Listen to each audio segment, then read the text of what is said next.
নমস্কার বন্ধুরা, সুনিতার হেসেলে সবাইকে স্বাগত। আজ আপনাদের সঙ্গে শেয়ার করব দই পটলের রেসিপি। পটল আমরা অনেকভাবেই খেয়েছি, তবে এইভাবে একবার দই পটল বানিয়ে খেয়ে দেখুন, এর স্বাদ অসাধারণ। আর যে কোনো নিরামিষের দিনে যদি এই রকম পটলের রেসিপি থাকে তাহলে কিন্তু আর কোনো কথাই হবে না। আর পটল খেতে কিন্তু অনেক বন্ধুরাই ভালোবাসেন না, তাদের জন্যই আমার আজকের এই রেসিপিটি। এইভাবে পটল রান্না করলে কিন্তু সবাই পটল খেতে ভীষণই পছন্দ করবে। দেখুন, পটলগুলোকে আমি খোসা ছাড়িয়ে একটু দুই সাইড একটু চিড়ে নিয়েছি, নিয়ে পরিষ্কার করে ধুয়ে নিয়েছি। এবার পটলের গায়ে লবণ আর হলুদটাকে মাখিয়ে রেখে দেবো ওই 3 থেকে 4 মিনিটের মতো আমি সাইডে রেখে দেবো। এর মধ্যে একটা মশলা তৈরি করে নেব। একটা বাটি নিয়ে নিয়েছি, তার মধ্যে দিয়ে দেবো হাফ চামচ জিরে গুঁড়ো, হাফ চামচ ধনে গুঁড়ো, আর দিয়ে দেবো একটু লঙ্কার গুঁড়ো, খুবই সামান্য একটু হলুদ গুঁড়ো দিয়েছি। একটু জল দিয়ে এই সমস্ত গুঁড়ো মশলাটাকে একটু গুলে সাইডে রেখে দেবো। ওভেনে একটা কড়াই বসিয়ে দিয়েছি, তাতে খুব বেশি তেল দেবো না, ওই 2 টেবিল চামচ পরিমাণে সর্ষের তেল দিয়েছি।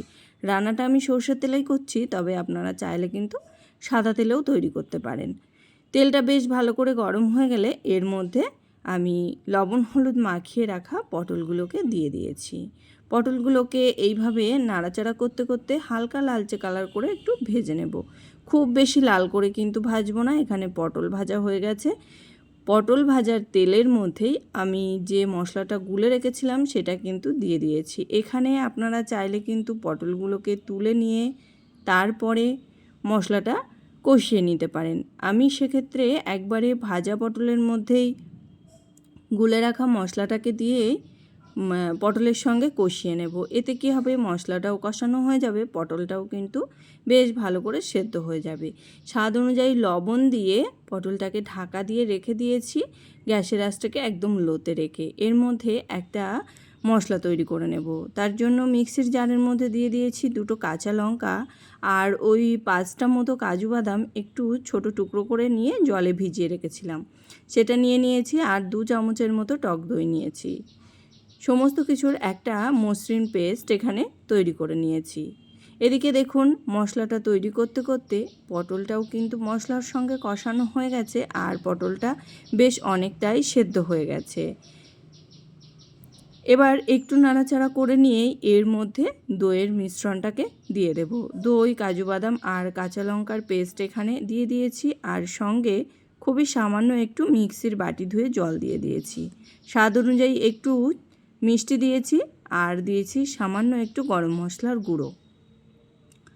খুব ভালো করে সমস্ত কিছু মিশিয়ে নিয়ে এখানে এবার আমি গ্যাসের আঁচটাকে কিন্তু একদম লোতে রেখে দিয়েছি। যেহেতু কাজু বাদাম দিয়েছি আবার টক দই দিয়েছি, সেই কারণে এখানে গ্যাসের আঁচটাকে একদম লোতে রেখেই কিন্তু মশলাটাকে আমাদের খুব ভালো করে একটু পটলের সঙ্গে কষিয়ে নিতে হবে। এখানে আমি ঢাকা দিয়ে রেখে দিয়েছিলাম প্রায় ওই 7 থেকে 8 মিনিট মতো, একদম গ্যাসের আঁচটাকে লোতে রেখে। দেখুন, এখানে আমাদের দই পটল কিন্তু একদম রেডি হয়ে গেছে। উপর থেকে যখন এরকম তেল ছাড়তে শুরু করবে তখনই বুঝতে হবে দই পটলটা কিন্তু একদম রেডি হয়ে গেছে। এটা কিন্তু যে কোনো নিরামিষের দিনে এই রকম পটলের রেসিপি যদি থাকে, গরম ভাত কিংবা রুটি, লুচি, পরোটা কিংবা ফ্রাইড রাইস, পোলাও সব কিছুরই সঙ্গে খেতে কিন্তু ভীষণই ভালো লাগবে। যারা পটল খেতে পছন্দ করেন না তারা কিন্তু একবার এইভাবে দই পটলটা বানিয়ে দেখতে পারেন, খেতে অসম্ভব সুন্দর লাগে। আর এই রান্নাতে কিন্তু তেমন করে আলাদা কোনো মশলার প্রয়োজন পড়ে না, ঘরে থাকা কিছু মশলা দিয়েই কিন্তু এই সুস্বাদু রেসিপিটি তৈরি করে নেওয়া যায়। কেমন লাগলো অবশ্যই কিন্তু কমেন্ট করে জানাবেন। ভালো লাগলে একটা লাইক করবেন আর সাবস্ক্রাইব করে পাশে থাকার অনুরোধ রইল।